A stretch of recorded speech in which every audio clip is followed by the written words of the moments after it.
El mundo cripto y las criptomonedas, la verdad que están muy mal entendidas. Hay una confusión muy grande. Es más fácil de entender cuando no creemos que son activos similares. O sea, no son un grupo de inversión similares. Lo que más sentido tiene es Bitcoin, porque estás totalmente fuera de posibles riesgos sistemáticos, no hay problemas de expropiación, no hay problemas de custodia, lo puedo hacer desde el capital más bajo. La cuestión que tiene Ethereum en realidad es que tú necesitas ese Ethereum para firmar smart contracts. Esa es la utilidad que tiene. Entonces, ¿para qué ibas a atesorar ese activo? Soy Richard Gracia, bienvenidos a De Cero a Rico, donde conoceremos hoy el viaje hacia el éxito financiero de Adrián Bernabeu. Bienvenido, Adrián, ¿qué tal? ¿Cómo estás? Muy buenas, Richard, muchas gracias por invitarme. Fenomenal. Adrián se sacó el posgrado de experto en medios de pago, Bitcoin y blockchain, y además ha sido también profesor de criptoeconomía en la universidad. También es co-creador del libro de Satoshi y en 2014 fue cuando descubrió el Bitcoin, pero desde 2017 fue realmente cuando te obsesionaste con él, ¿correcto? Así es, sí, sí. Bueno, por contar alguna cosa, sí. En realidad sí, siempre suena como muy bien todo esto de los estudios y de tal, pero bueno, ya sabéis que eso siempre está en la recámara. Exacto. Desde entonces, además, has estado sobre todo volcado en este mundo, trabajando y profundizando tanto en la parte tecnológica, sociopolítica, filosófica y especialmente económica y financiera, ¿no? Desde el mundo cripto, del mundo blockchain, etcétera.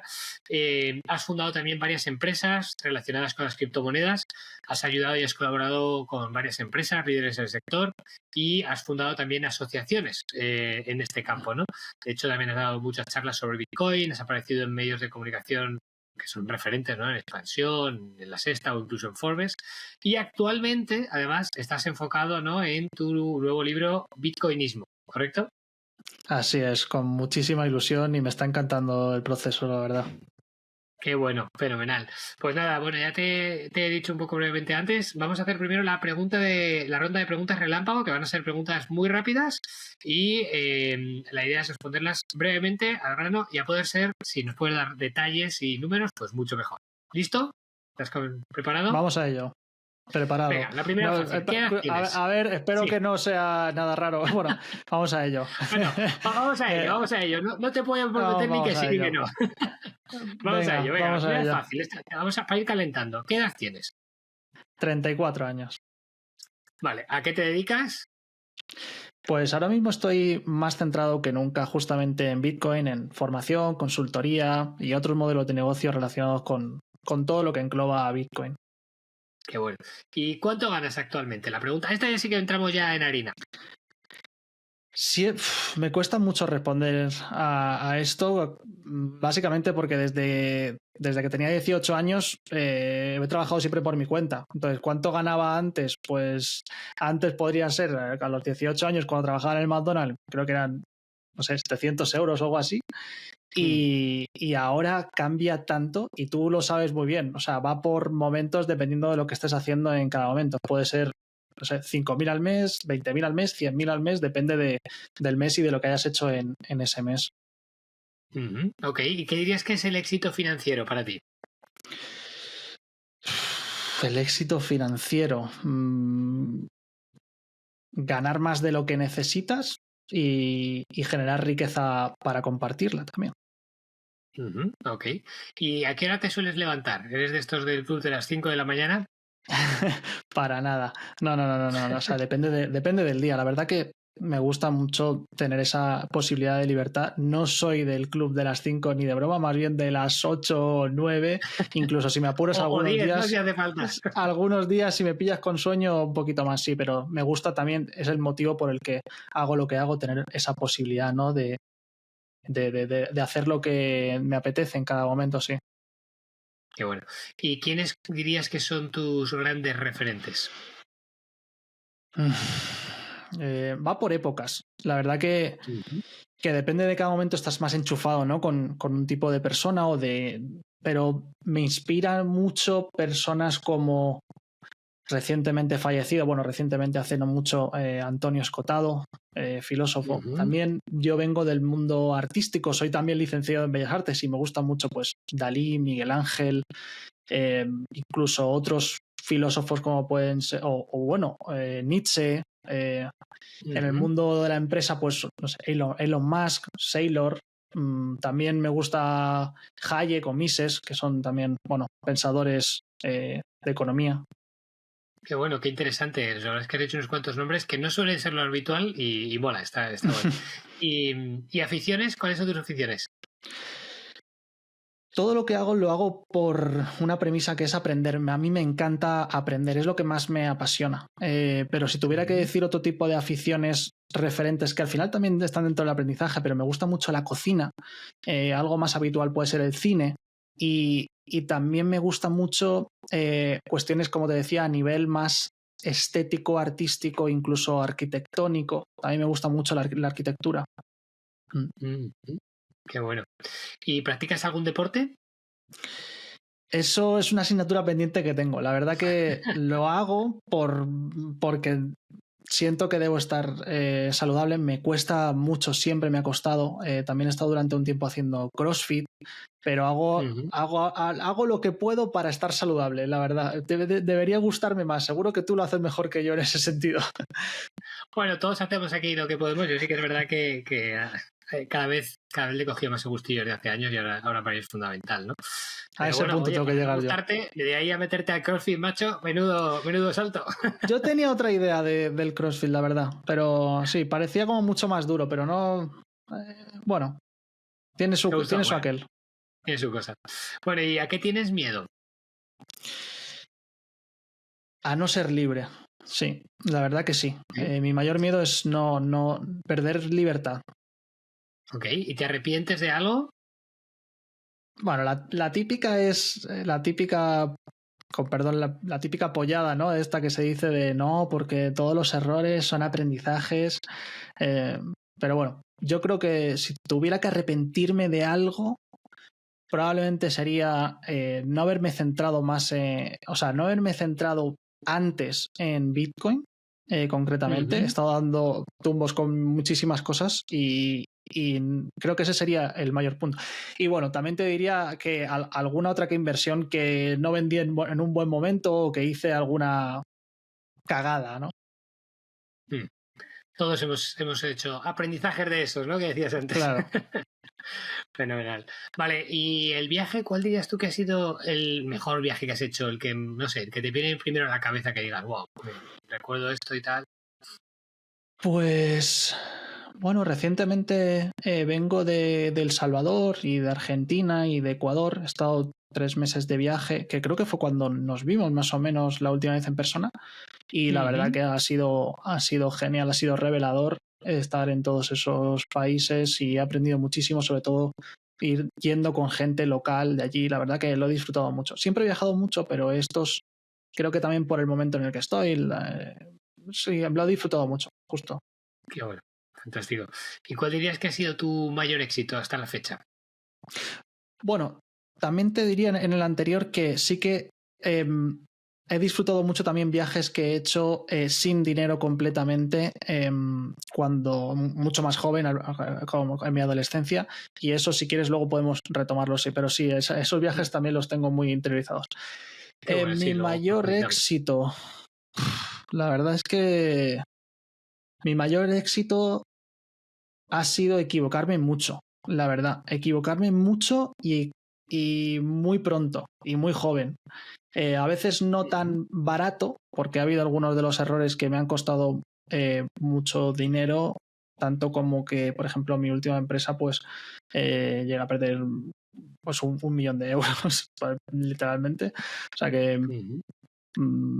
pero ya sabes, esto te sirve muchas veces para tomar mejores decisiones. Interiorizarlo bien, desde luego. Sí, totalmente. Sí. Vale, ¿y cuál dirías tú que ha sido la mejor y la peor decisión que has tomado en tu vida? La mejor podrías... es complicado, ¿eh? O sea, siempre es complicado. No, pero te he dicho que alguna iba a ser difícil, no todas iban a ser la de qué edad tienes. La mejor diría que ha sido romper el pánico escénico. O sea, yo tenía un pánico escénico brutal desde siempre. O sea, de ponerme rojo, temblar, sudar.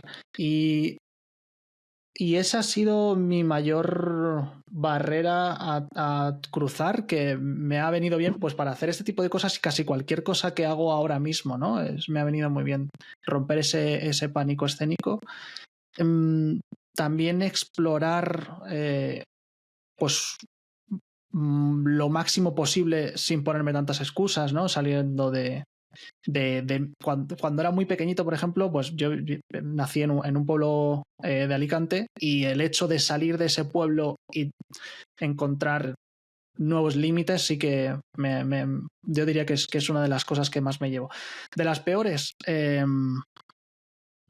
la peor decisión que podría, pues, dilatar tomar una decisión. Yo creo que ese ha sido, o sea, la peor decisión que puedo haber tomado ha sido tomar la decisión sabiendo cuál es la decisión correcta, porque muchas veces la sabemos y no la tomamos, y eso no es... No, creo que eso ha sido... Totalmente. O sea, cualquier decisión que haya dilatado en el tiempo ha sido una mala decisión. Perfecto. ¿Y hay alguna frase o algún mantra que tú tengas así como muy arraigado, que te repitas y te recuerdes sin parar? Me gusta preguntarme como mantra, no sé si llamaría mantra, pero sí me gusta preguntarme, ¿y si?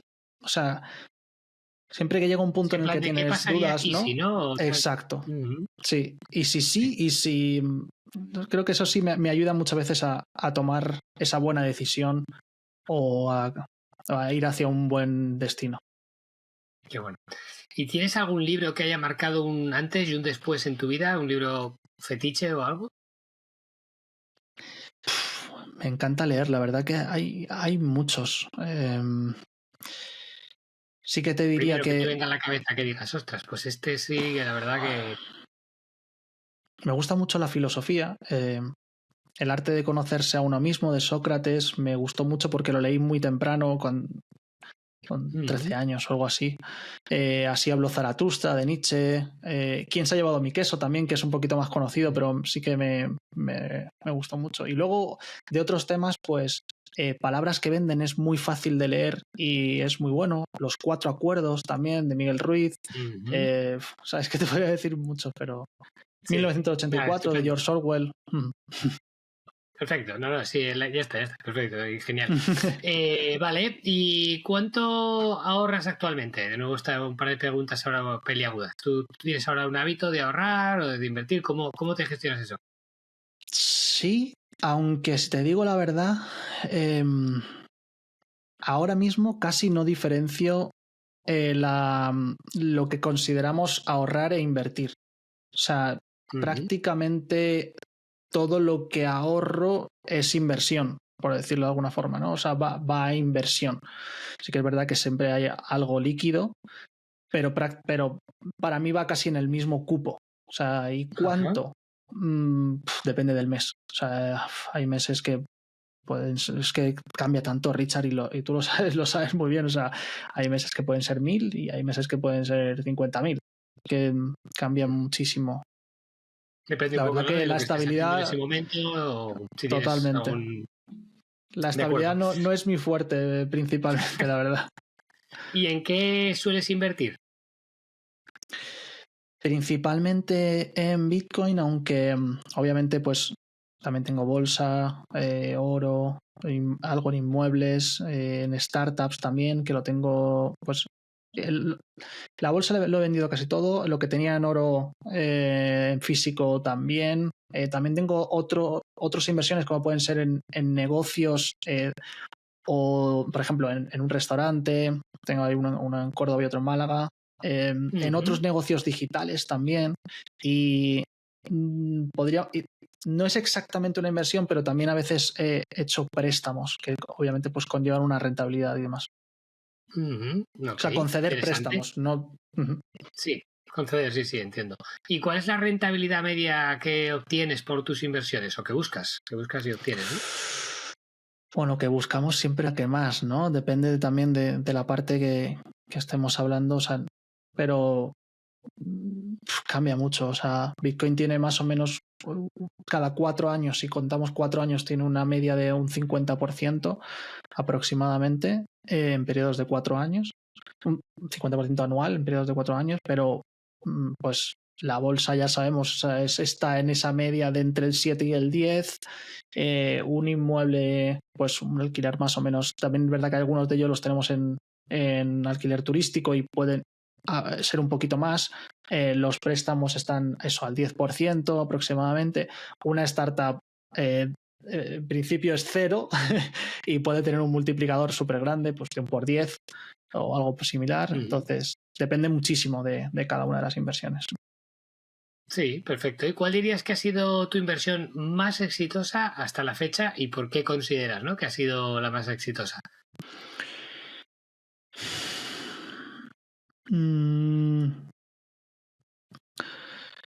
Suena muy clásico, pero sin duda te diría que la mejor ha sido la que he hecho en mí mismo, porque la llevo siempre conmigo, aunque se no quede como muy cliché. Pero si te tuviera que decir algo en concreto de una concreta, pues hubo un... La segunda que te diría después de esta es en tu propia empresa. O sea, muchas veces vemos el mundo de la inversión como algo muy rentable, pero suele ser mucho más rentable invertir en tu propia empresa. De hecho, pues hay meses en tu propia empresa, por ejemplo, en mi empresa, que hemos facturado en un mes, no sé, 450.000 y la inversión como tal han sido pues unos 10.000, 11.000. O sea, inversiones, o sea, en ese sentido sería pues como un 5.500%. Es complicado tener ese tipo de rentabilidades en una inversión, ¿no? Entonces, sin duda te diría que el negocio en sí es una de las inversiones más rentables que hay, sí, y de las más exitosas que has tenido hasta la fecha. Como dices, primero en ti mismo, luego en tu negocio y luego el resto, ¿no? Seguramente. Vale. Y por último, si pudieras volver atrás y elegir una profesión o una carrera completamente diferente, ¿lo harías? Sí, aunque me ha venido bien. Yo la primera, ya no sé, creo que te lo he comentado antes, pero la primera carrera que yo hice fue Bellas Artes. O sea, luego hice otros másters en otras cuestiones, ¿no? Pues incluso en programación, en temas de inversión y demás. Pero lo primero que yo hice, yo soy licenciado en Bellas Artes, o sea que sí que es verdad que no es que hiciera otra cosa por estudiar otro tema, sino porque no dedicaría 6 años de mi vida en la universidad, sea cual fuera la carrera. O sea, no por la carrera en sí. Me lo pasé muy bien, aprendí muchísimas cosas, pero el tiempo al final, como es nuestro mayor activo, tiene un coste de oportunidad muy grande. Y además, o sea, que a lo en mejor eso no sería tanto el no hacer a lo mejor Bellas Artes, sino a lo mejor no dedicarle tanto tiempo en la universidad, ¿no? El haber hecho otras cosas. Eso es. Y más aún en los primeros años iniciales, Richard, que tú lo sabes, que esa edad tienes una motivación, una energía, una capacidad de absorción, de ganas de todo, y son unos años, es un coste de oportunidad muy grande en esos años, sí. Qué bueno. Pues perfecto, con esto ya hemos sacado las preguntas relámpago, ¿vale? Y si quieres ahora vamos a unas preguntas un poquito más distendidas. Podemos empezar retomando aquello que me habías comentado antes, ¿no? De lo de los viajes, ¿no? Que me comentaste que como adolescente también habías viajado bastante y tal. No sé si hay algo que nos quieras contar más de esa parte, que te lo hemos dejado así un poco como en el aire. Pues durante un tiempo estuve viajando por el mundo directamente, en principio por Europa, y lo hacía sin dinero, o sea, directamente, Richard, así, autostop y rezando por allí. Que luego digan que viajar es caro, ¿no? Sí. Y la verdad que fue una época muy interesante. O sea, fue durante años que iba y volvía. ¿Lo hiciste solo, además? Lo hacía solo muchas veces. Sí que es verdad que iba conociendo gente y a veces pues también tenía algunos amigos que le decía, oye, quedamos en tal sitio. Y incluso hacíamos a veces, tenía un muy buen amigo, Juan, que le decía, por ejemplo, quedábamos en 2 semanas en Alexanderplatz en Berlín y no nos podemos hablar, no puedes llamarme por teléfono, no puedes mandarme en esa época no había ni WhatsApp, o sea, no puedes mandarte ni un SMS ni nada, y quedamos allí y cuando nos veíamos, pues me cuentas cómo ha ido tu viaje y cómo ha ido el mío, sin dinero. O sea, literalmente tú tenías que ir como pudieras y yo iba como pudiera, nos dábamos un margen de tiempo y nos veíamos allí. Y la verdad que fueron Qué experiencias pasada. muy buenas porque, claro, te enseñan muchísimas cosas, o sea, te hace más También habría algún resolutivo momento más complicado, ¿no? Me imagino que sobre todo al siempre. principio, hasta que le cogieras un poco el truquillo.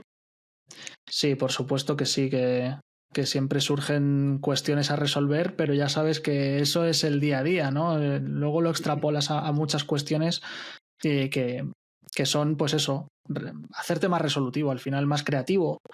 Me ha Totalmente. venido genial, Y, me ha venido genial. y así como la parte del autostop es más o menos fácil imaginársela, ¿cómo lo hacías en esa época para dormir? Porque en esa época yo creo que no existía ni siquiera el couchsurfing, ¿no? Yo creo, o sí que estaba ya eso por ahí. Richard, en la calle, en parques, en bancos en los bancos también hay veces que tienen pestillo, o sea, en las oficinas del banco, ¿sabes? Que Sí, tiene sí, como sí, una sí, sí, doble sí. puerta. Pues ese tipo de cosas en casas ajenas también, Es de vez una a veces. aventura total y absoluta. Mm, Qué Durante bueno, mucho qué tiempo, pasada. sí. Qué bueno. La verdad que lo de viajar solo además es muy diferente. Yo lo he hecho alguna vez cuando estaba trabajando en Perú y me fui a Machu Picchu, por ejemplo, solo y tal.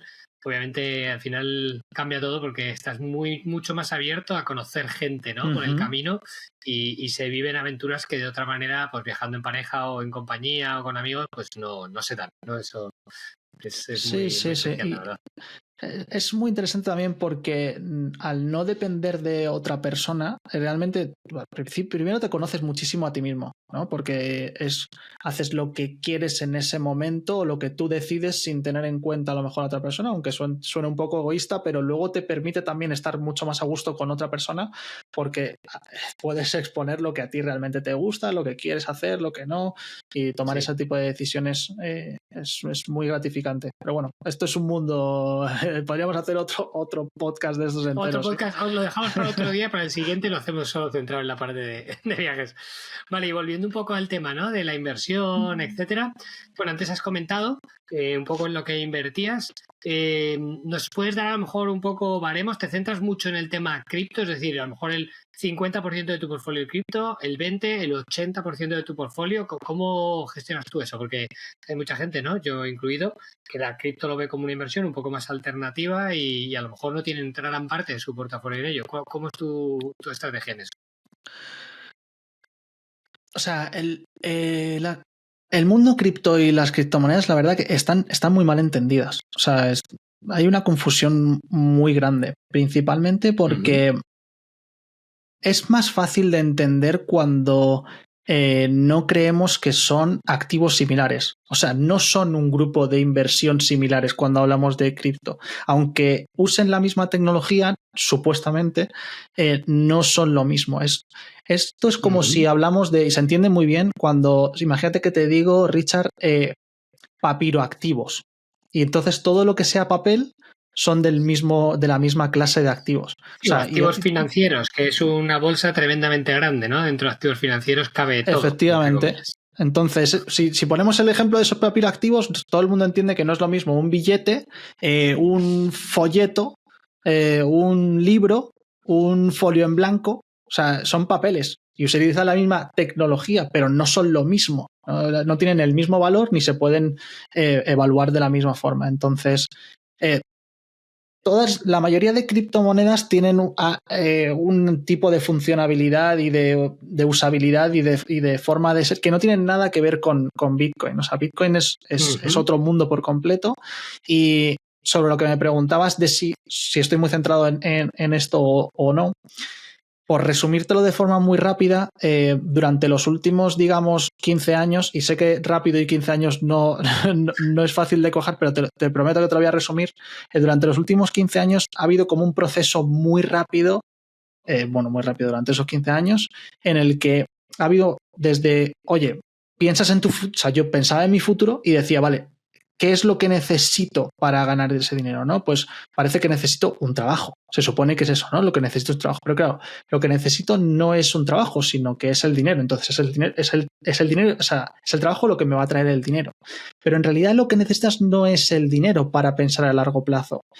Es un ahorro al final, ¿no? ¿Por qué? Porque te produce ese seguro ante imprevistos, necesidades cubiertas y todo esto, ¿no?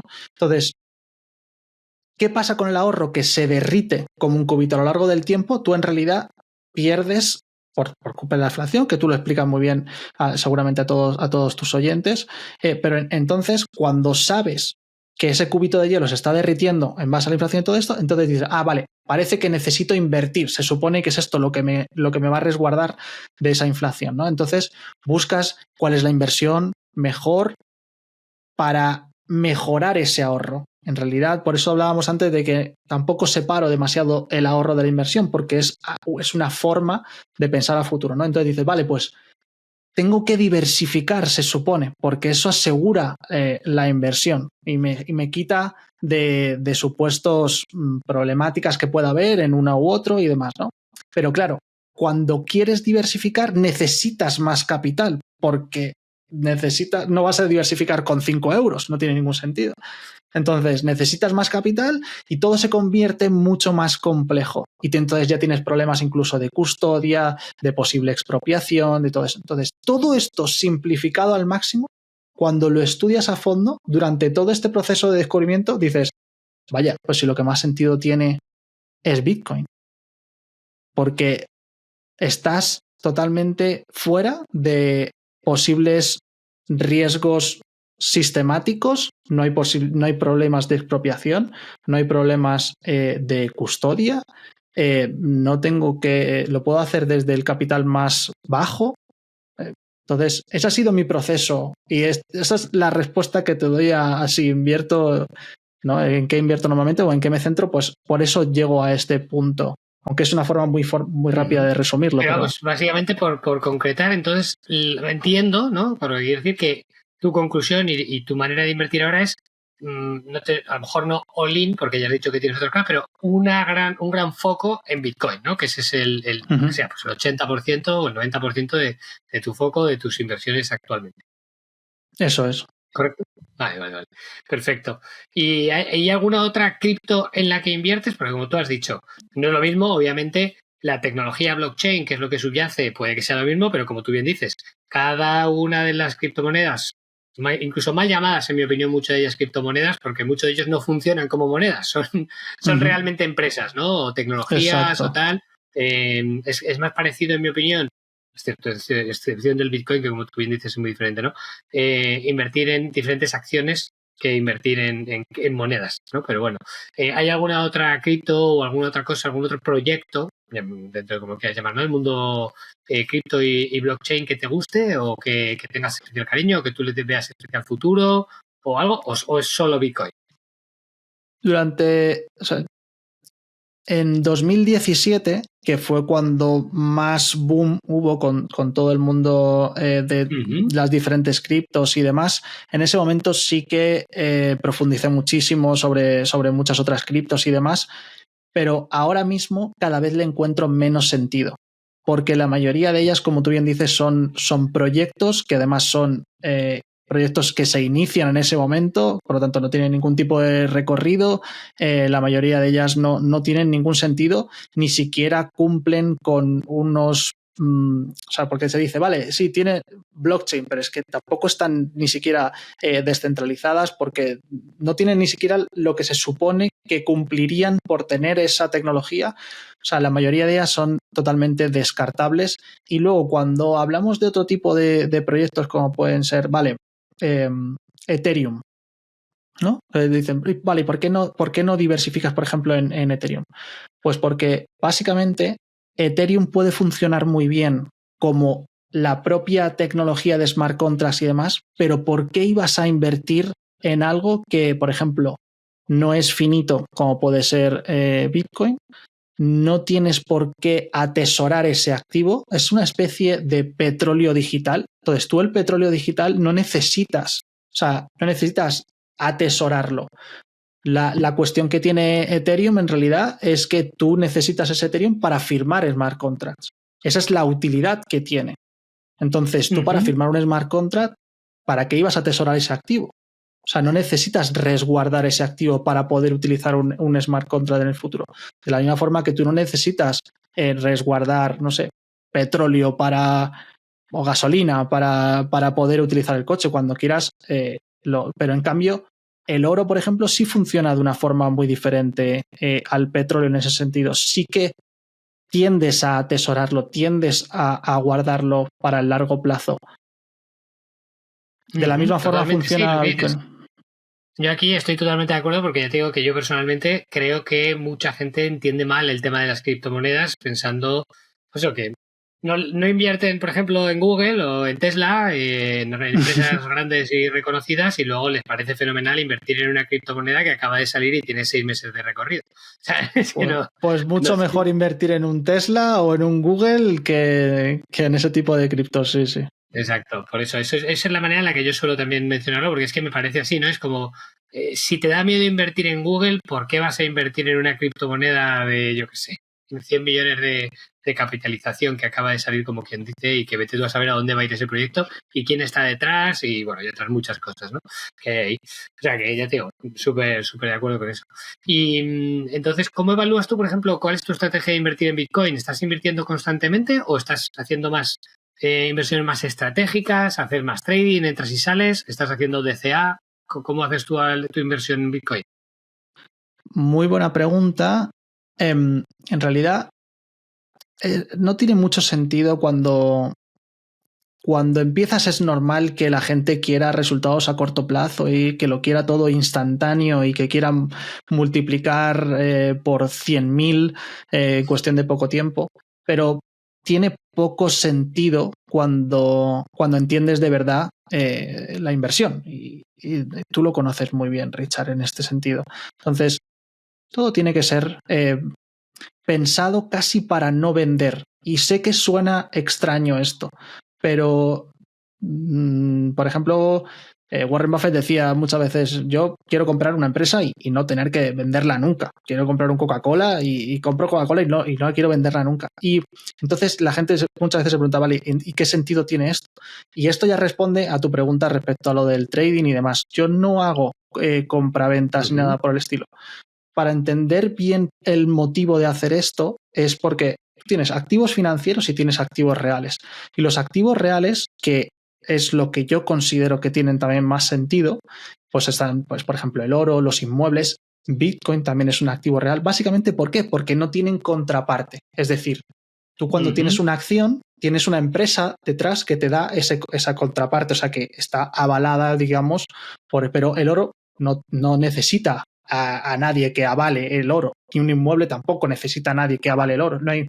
Es un activo real que se considera, que esto es algo muy conocido, ¿no? Entonces, ¿qué pasa cuando tú tienes ese tipo de activos reales? Tú, cuando tienes tierras, tú no estás pensando en comprar tierras y venderlas al cabo de un poco tiempo. Tú lo que haces con esos activos reales es utilizarlos primero para que se revaloricen, que eso es lo obvio, y lo segundo es que tú puedes generar liquidez en base a esos activos reales.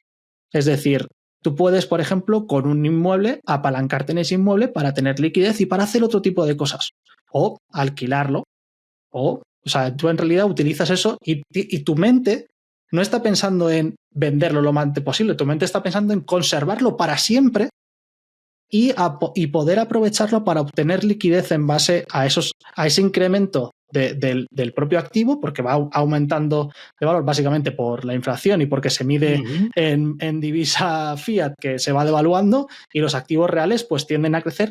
¿Por qué tienden a crecer? Pues básicamente por la escasez del activo. O sea, todos los activos reales suelen ser activos escasos.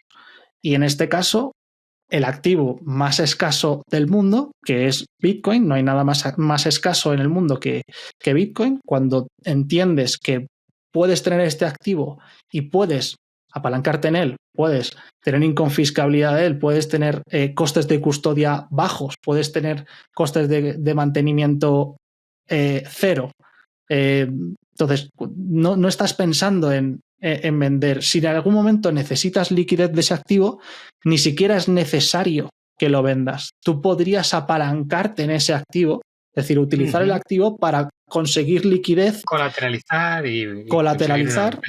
y si colateralizas, además tienes un extra, que es que tú no pagas impuestos por esa colateralización. Si vendes el activo, tú sí tienes que pagar impuestos por ese margen que hayas ganado entre la compra y la venta. Pero tú cuando pides prestado, los préstamos no tributan. Entonces, ¿cuándo quieres vender ese activo? Nunca.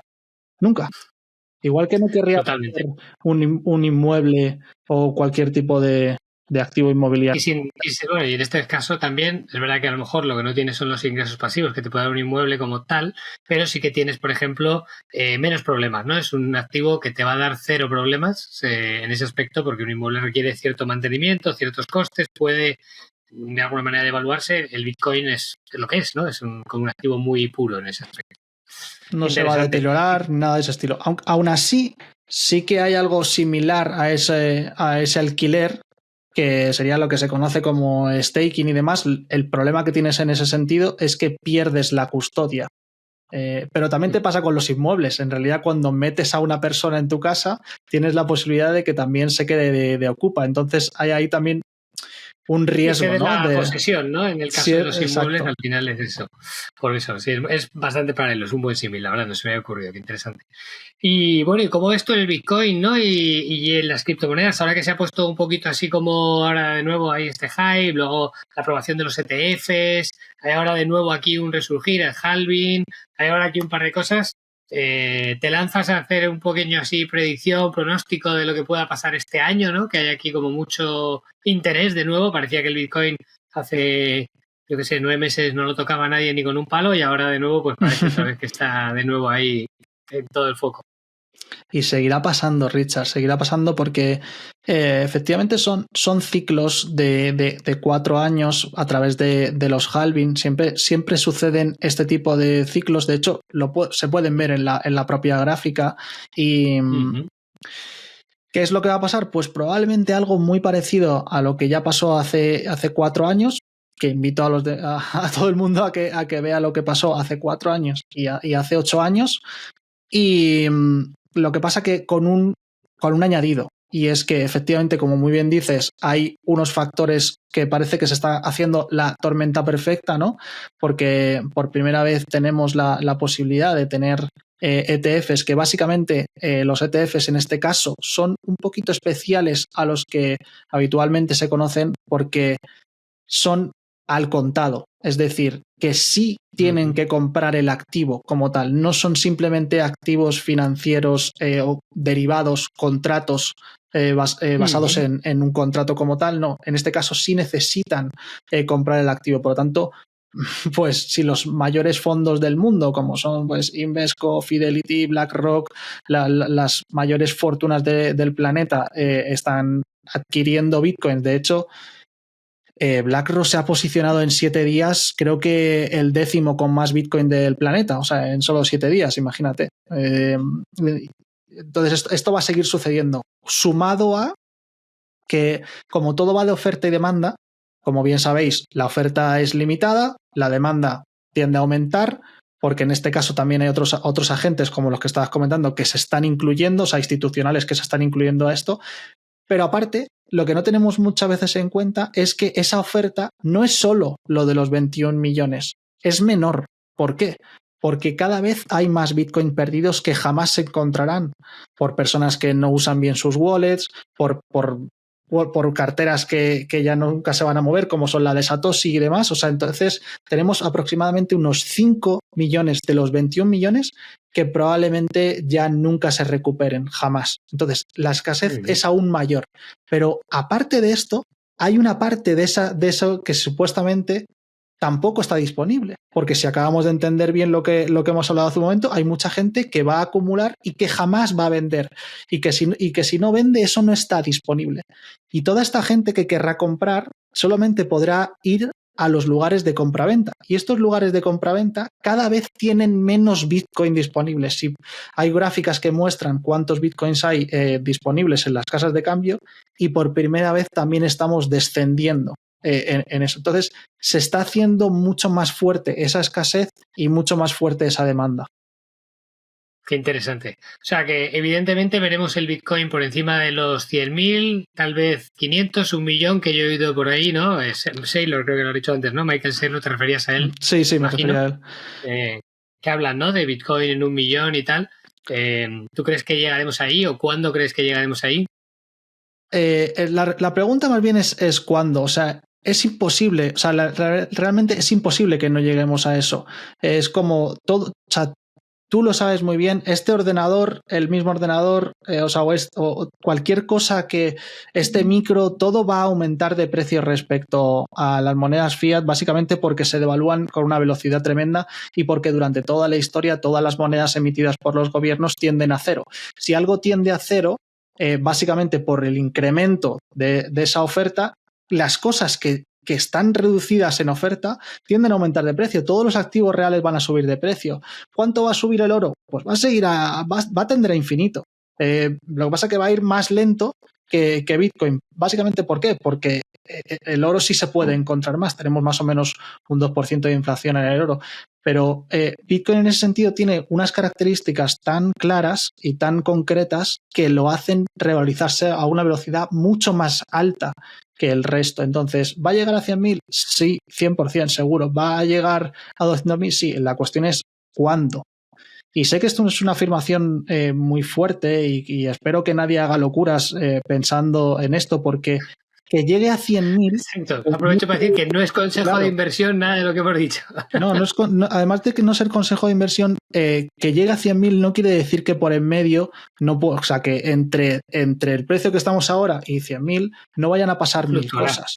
O sea, eso tenlo por seguro. O sea, las fluctuaciones en Bitcoin son habitualmente, por ejemplo, desde el próximo máximo histórico, que no sé si será 100.000, a lo mejor son 80.000. ¿Por qué? Porque muchas personas inteligentes, si todo el mundo sabe que la mayoría de gente va a vender a 100.000, no se van a esperar a 100.000. Entonces, costará mucho llegar a esos 100.000. En el momento que nos estemos acercando, pues mucha gente se desprenderá de algunos de ellos cuando estemos acercándonos. Entonces, a lo mejor es 80.000 en el 2025. Pues puede ser. Entonces, de ese máximo histórico, normalmente, según lo que ha sucedido hasta ahora, solemos caer un 80%. Fácilmente. Entonces, pues calculas. Si para hacer rápido el cálculo, de 100.000, un 80% son 20.000. Sí, que es un buen descenso. Ahí la volatilidad es brutal. Claro. Obviamente lo que dices, la gente solo tiene que saber que Bitcoin, aunque sea una excelente inversión a largo plazo, el viaje por en medio va a ser también divertido. Entonces la volatilidad hay que tenerla en cuenta totalmente. Claro, tú puedes elegir ahora mismo activos que sabes que van a tender a cero. Bueno, no sé si llamarlo activo, pero vamos, el dinero va a tender a cero. Entonces es poca volatilidad, una pérdida asegurada. Y luego hay otro tipo de activos que son más volátiles con una ganancia por el camino, pero con una volatilidad muy alta. O sea, en la bolsa, pues probablemente no estés tranquilo, pero comprando un Google, pues a Google probablemente, lo más probable es que le vaya bien en el tiempo. Sí, pero lo que dices, aún así hay que tener en cuenta que en la bolsa sí que una misma empresa buena como Google puede oscilar un 40 o un 50% en el mismo año. Claro. Entonces, lo que dices tú, y en Bitcoin es lo mismo o más. En Bitcoin lo que pasa es que puede llegar a ser pues un 80, depende del tema, ¿no? Pero bueno, pues oye, yo la verdad es que creo que ha sido súper interesante. Si quieres podemos ir cerrando aquí porque la idea era hacerla en 30 minutos, se nos ha ido un pelín el tiempo, pero creo que estaba súper interesante. Si quieres, cuéntanos un pelín más sobre tu libro, que hablas en Bitcoinismo. Imagino que tratas estos temas, ¿no? Pues sí, esta es mi obsesión máxima, ya lo sabes, Richard. Yo me pasaría hablando de esto infinito y como tengo mucho por contar y mucho por abrasar para poder llegar a más gente, pues se me ha ocurrido hacer este libro. Y en realidad, más que una cuestión de inversión como tal, que obviamente pues también se toca en el propio libro, pero en realidad el libro es una tesis es una tesis que cuenta así el más motivo... filosófica. Más filosófico, más estructural de por qué estamos ahora mismo en un momento histórico que no ha sido nunca de la misma forma en la que tenemos ahora mismo. Porque nos encontramos ahora mismo en un momento histórico diferente a lo que veníamos viviendo hasta ahora, ¿no? Se supone que Internet trajo la era de la información, pero la información ya es un commodity, ya hay sobreinformación, incluso infoxicación, ¿no? Esa era ya no está vigente, diría yo. Entonces, lo que trato de traer es esa tesis de por qué desde el nacimiento de Bitcoin estamos en una era histórica en la que quiero llamar bitcoinismo. ¿Y por qué? Pues básicamente porque por primera vez en la historia tenemos propiedad privada inconfiscable. Eso nunca ha pasado en la historia. Todo lo que hemos tenido hasta ahora, todas las propiedades que hemos tenido como tal han sido usufructos. Básicamente, que usufructo quiere decir que tú compartes esa propiedad, o sea que tienes el derecho de uso, pero no la propiedad real. ¿Y por qué digo esto? Porque aunque tú tengas un inmueble, el Estado te lo puede arrebatar, aunque tú tengas una cuenta bancaria con dinero, el banco te lo puede bloquear, te lo puede congelar, te lo puede confiscar. O sea, todo lo que tenemos está compartido con un poder superior que controla el monopolio de la violencia. O sea, en base a esa violencia, es decir, a tener policías, jueces, ejército, pues puede controlar aquellas cosas que nosotros tenemos, excepto Bitcoin. O sea, por primera vez en la historia tenemos una propiedad inconfiscable si haces bien los deberes, o sea, si sabes exactamente cómo custodiar ese activo. Entonces, eso cambia muchas cosas. Y eso es lo que cuento en el libro. Qué interesante. Pues nada, habrá que echarle un vistazo, desde luego. Y nada, ya sí, ahora sí, por terminar, me gustaría hacerte 2 preguntas, ¿vale? La primera sería, ¿qué consejos le darías a alguien, oye, que te está oyendo, que te puede tomar como un referente que te admira y que quiere llegar a donde estás tú, ¿no? O a lo que tú has conseguido, que has hecho muchas cosas. ¿Qué consejo le darías a alguien que está, pues, empezando todavía? Que te escuche a ti, que escuche a Richard, que siga los consejos de Richard y no tanto los míos, que yo estoy un poco loco, pero Richard es una persona muy sensata y mejor que se parezca a Richard. Bueno, yo creo que aquí cada uno tenemos nuestro estilo, ¿no? Y creo que ninguno tenemos la verdad universal. A mí me gusta mucho, de hecho, estas charlas porque yo aprendo muchísimo. O sea, en estas charlas la verdad es que es espectacular, ¿no? Ha pasado por aquí pues, otros compañeros, ¿no? Del sector y la verdad es que cada uno tenemos nuestro enfoque, nuestro librillo y creo que es genial el poder compartirlo y aprender, ¿no? Unos de otros. Así que gracias por la parte que me toca, pero vamos, no creo que yo tenga la verdad universal, creo que es muy bueno que la gente los escuche a todos y que luego que coja de cada uno lo que más le resuene, ¿no? Pero bueno, y ya por último, eso sí, la última pregunta que te hago es, oye, ¿a quién crees que deberíamos invitar por aquí? Ya has visto un poco la dinámica, ¿no? El objetivo de compartir, divulgar también esta experiencia, tanto de experiencia personal como de viaje en el mundo de las finanzas, los negocios, las inversiones, incluso un poco de emprendimiento. ¿Quién crees que podríamos invitar para que la gente también pues, aprenda y conozca su viaje, ¿no? Hombre, sería genial que pudieras traer a Michael Saylor ahora que lo hemos nombrado varias veces, pero creo que será un poquito más complicado. Entonces, el segundo que me viene a la cabeza es Juan Ramón Rayo. Le tengo admiración, es un tipo muy sensato, le he leído mucho y sería genial traerle por aquí. Genial, pues lo intentaremos contactar, no sé si nos pasas tu contacto, pero sí lo intentaremos contactar, a ver si se anima a venir, que la verdad es que también es un referente mío, yo me he tragado muchísimos de sus vídeos, me encanta, es un crack el tío, aparte, bueno, es la parte liberal y toda esa parte que creo que muchos de los que hemos profundizado en este mundo también resonamos, ¿no? Con Juan Ramón en muchos de los aspectos. Así que, oye, genial, pues te tomo la palabra y a ver si con suerte lo traemos por aquí a hacer una entrevistita también. Bueno, pues oye, un fuerte abrazo, muchas gracias por todo y de verdad que ha sido un auténtico placer, nos hemos alargado, pero creo que ha merecido la pena porque la verdad que ha sido una conversación súper enriquecedora y nada, tío, creo que tienes mucho que aportar, espero que la gente se quede hasta el final y pueda disfrutar de todo lo que hemos estado hablando. A mí personalmente me ha aportado mucho y me ha encantado esta charla contigo. Muchas gracias, Richard. Para mí también ha sido muy ameno. Se me ha pasado súper rápido, o sea, casi no me he dado ni cuenta y ya estábamos terminando.